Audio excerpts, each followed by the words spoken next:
नमस्कार जय जगन्नाथ मो गहणे आमर पूरा सूर्य मंदिर यात्रा स्वप्न महल गौरीगण नाट्यर माने कार्यालय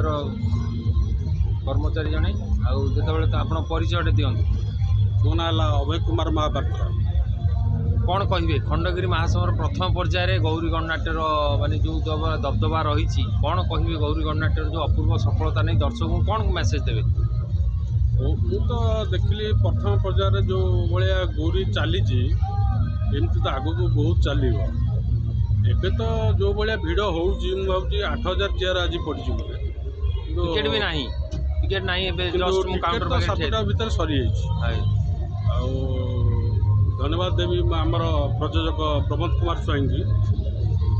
ये गौरीगण नाट्य एत ये चली मत बहुत पसंद भी हो गौरीगण नाट्य भी खास कर गोटे नाटक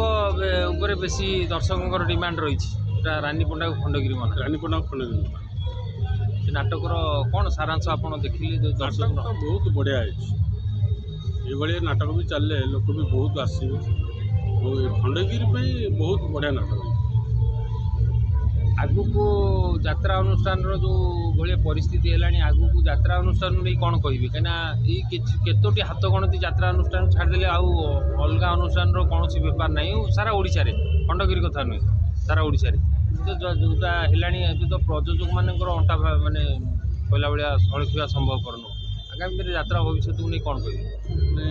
मुझे जानी मु जो मालिक पाखे अच्छी आज के 15 वर्ष पाखापाखि मु जानवर सी यात्रापाटी जो अनुसार चल बहुत ये चली सफल भी बहुत मिली तीनोटी यात्रापाटी सूर्य मंदिर स्वप्न महल ये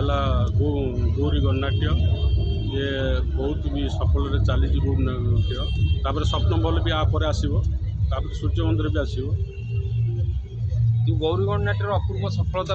जो खंडगिरी यात्रा दर्शक मान स्पेशली कौन कहे? खंडगिरी यात्रा तो बहुत बढ़िया मु आज की 20 वर्ष है खंडगिरी यात्रा देखु किंतु ये भाई मुझे देखी नी गौरीगण नाट्य एमती लोक है